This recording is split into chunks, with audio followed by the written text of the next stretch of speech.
Hey everyone, welcome to another video. Today we're going to talk about issue number 12 of X-Men Red, written by Al Ewing, but before we dive into the story, I want to say thank you for watching my videos and leaving great thoughtful comments down below to help the channel grow. For without all your help, I wouldn't be doing this. And I'm happy to be bringing some value to my viewers, thank you. This issue opens an immense ivory spire, the castle of the White Sword and his 100 warriors, for on this day Genesis is coming. But see, the White Sword is prepared for this moment, for he has faced her several times throughout the millennium. Because in the past, she came in the name of Arakko, and centuries later, she arrived with her great armies, resplendent in their arrogance, but his 100 warriors showed those honored guests gracious hospitality by handing out steaming cups of their own traitorous blood. And when she came again, with the demon helm, backed by the demon hordes, the results were still the same. But see, following the X of Swords event, the helm was turned into a staff that was gifted to Genesis by Saturnine. Now, Saturnine plays her games on many levels, and petty vengeance is one of them. So any gift she gives has a curse on it, and in Genesis's hands, the curse has come for them. So with that said, out of the shadows walks John Ironfire talking about how Genesis chose to ally herself with the staff.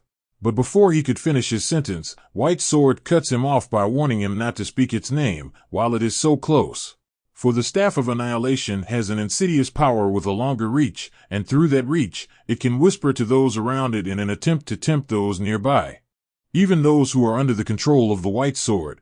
So with that said, we also learn that John Ironfire was the first to fall and the first to rise and serve the White Sword, for he was his oldest friend, even before he became one of his warriors. And because of his years of friendship, dedication, and loyalty, White Sword asks him for one last favor, to serve him one last time, and taking his sword to Arakko, and telling them all, especially the Seed of Loss, that Genesis is coming. But due to their friendship, John refuses and states that White Sword's battles are his to face, until White Sword touches his shoulder and releases him from his obligations. So with John free from his influence, he states that it was like waking from a dream, and for the first time in a millennium he could truly see with his own eyes, and notice how old his friend has grown.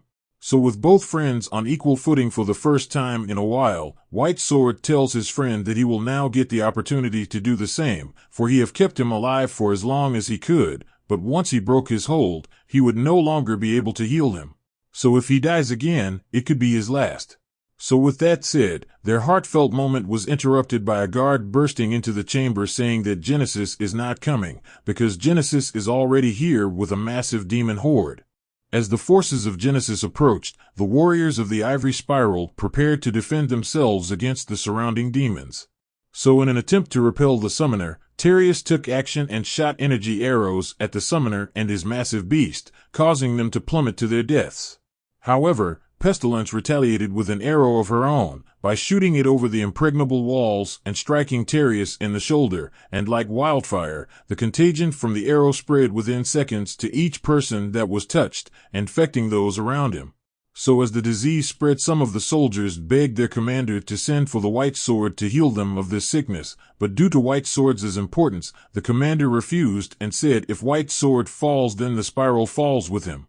But see, White Sword was not about to hide behind his walls as his people suffer in pain, not this time. So with a single touch, he was able to heal all infected by the black ichors, which was created by Pestilence. So with all his soldiers back at 100% and ready to fight, a voice calls his name from behind saying, "So the general in ivory comes to battle with his bare hands, where is your weapon?" So with that question out there, the White Sword has a question in return, asking about the whereabouts of her husband, Apocalypse. So with that said, both sides start to open fire in an attempt to get the upper hand on each other, for both leaders are in the same area at the same time. So as the soldiers fight, Genesis asks once again about the weapon, and just like a true leader he refuses to disclose its location.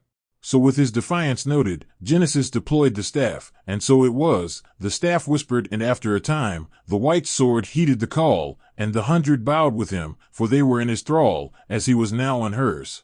So with White Sword and 99 of his soldiers bending the knee, one escaped, one he trusted the most with his life and soul along with his sword. Now with that established, we skip over to the current day, where John Ironfire is meeting with the Brotherhood in the Red Lagoon, which so happens to be the headquarters of their team. So following John's escape, he rode for days until he came to a place where space was thin and used the weapon to carve a path between realities to get here, for this sword is the act of cutting itself. So with him now before the Night Seat, the Fisher King states that this is a matter for the Great Ring to decide, which Storm completely agreed with. But see, John wasn't too happy with that decision, for he wanted them to gather the troops immediately, because like he said, he rode through hell to get here and a discussion was the last thing he wanted. And one of the people who agreed with him was Cora, but no matter how much she agreed with him, the fact of the matter is that Arakko has no throne or generals, but instead full of survivors trying to heal, because if you remember correctly, Uranos completely demolished them in the Judgment Day event. So with nothing going according to John's plan, he lashes out at the Fisher King about a remark he made about the white sword Iron Fist, and stated that he fell dead several times in his arms, and several times he was healed and allowed to continue to fight on. But see, the Fisher King isn't the one to back down from a fight, because he volunteers to show John how well he fights. But before anything could happen, Storm intervened and stopped any battles before it could even start. So with Genesis on her way with the Annihilation Staff, we skip over to Arakko Prime, which was ground zero for Uranos' attack on mutant kind. And when we get there we see a gate appear, a gate of Akira opens up, and out walk Genesis with the Staff of Annihilation in hand. And what she sees is the remains of the blasted plains, which is barely alive, for its ground was marked with the bones of their dead. So upon seeing this, Genesis immediately blames herself for this, because she wasn't there to protect them. But with the help of Mariana Stern from Cover Akaba, all that could be corrected in her eyes. For Orcus have agreed to aid Genesis in retaking her throne. Because from Orcus's point of view, a war between Arakko and Genesis would be perfect for their plans. But see, Genesis finds this hilarious because Orcus has lit a flame that will consume this whole world. In fact, Genesis goes a step further and says this flame may spread to Earth as well. Which is perfect in the eyes of Orcus and the Coven, because the more problems this mutant civil war cause, the more humans will turn on them as a whole. So with that said, issue number 12 of X-Men Red comes to an end. So down in the comment section below, let me know your thoughts about this issue and what predictions you could have moving forward. So with that established, I hope you enjoyed this video, and please don't forget to leave a like and a comment if you want to see more videos like this. Thank you for watching, and I'll see you in the next video.